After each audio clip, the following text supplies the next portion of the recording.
È il lungo applauso dei 3.800 presenti nel padiglione 8 della Fiera di Padova ad accogliere il Presidente della Repubblica Sergio Mattarella in città per i 75 anni di Medici con l'Africa QAM. Ospite d'onore dell'annual meeting della prima ONG sanitaria italiana, salito sul palco il Presidente abbraccia in modo fraterno il direttore Don Dante Carraro. Una ricorrenza felice, i 75 anni dei Medici con l'Africa. Ha lanciato la vostra opera e lancia un messaggio di esortazione, quasi di una preziosa provocazione. Tutti sono chiamati a costruire pace, amicizia, collaborazione.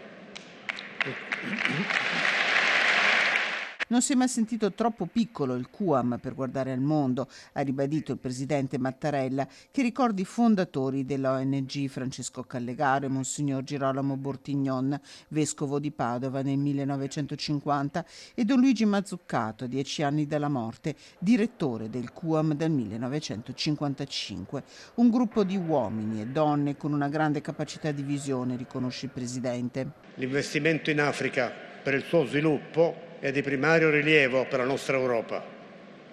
Il futuro dei due continenti e dei loro popoli è necessariamente e sempre di più fortemente connesso.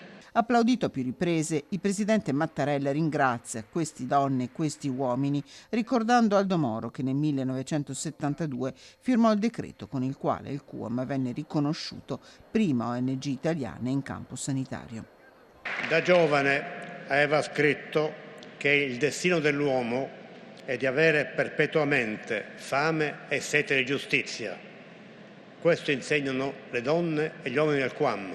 L'augurio è di proseguire, di far crescere la consapevolezza, la comune convinzione della dignità inviolabile e del rispetto della persona, di ogni persona. Per questo la Repubblica vi è grata.